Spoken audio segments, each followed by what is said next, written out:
Damazlıq arıçılıqla başlayan təsərrüfatı muzeyə çevirmək mümkündür.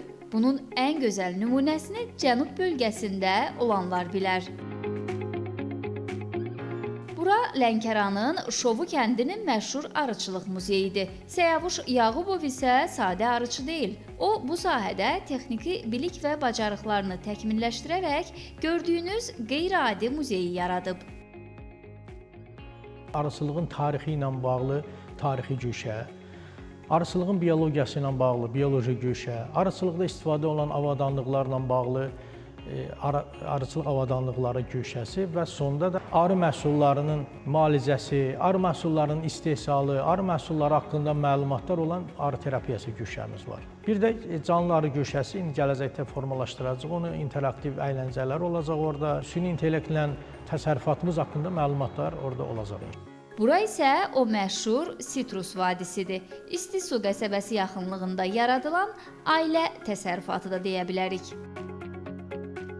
Bu yamyaşıl vadinin yaradıcısı və sahibi Rəftarə Şükürovadır. Vaxtilə orta məktəbdə ibtidai sinif müəllimi işləyən müsahibim 2009-cu ildən etibarən həyatını bağçılığa həsr edib. Bugün onun uğur hekayəsi bölgədəki bir çox fermer, xüsusilə də qadınlar üçün əsl motivasiya nümunəsidir.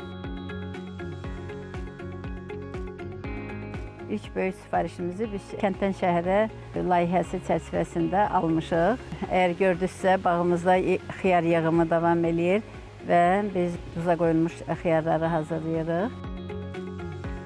İstisu qəsəbəsindən üz tuturuq Vilvan kəndinə. Daha bir təqaüddə olan müəllimlə tanış olduq. Tam 45 il ömrünü məktəbdə riyaziyyat elminin sirlərini öyrətməyə həsr edən Xalidə İsmailova hazırda həsir toxuma sənəti ilə məşğuldur.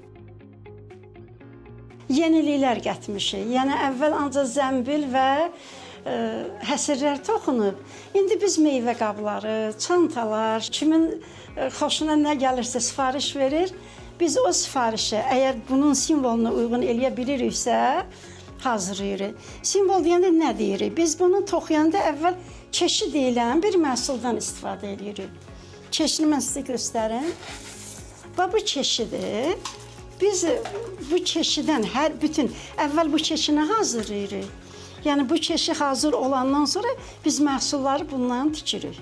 Bölgənin 3 fərqli istiqamətində müxtəlif sahələrdə özünü doğruldan bu fədakar və zəhmətkeş insanları birləşdirən isə onların işə, əməyə olan sevgisidir. Qrup yaratdıqları fərdi təsərrüfatları ilə hər biri sadəcə özlərinə qazanc mənbəyi yox, həm də kəndliləri üçün yeni iş imkanları təklif edir, bölgə iqtisadiyyatı və turizminə öz töhfələrini verirlər.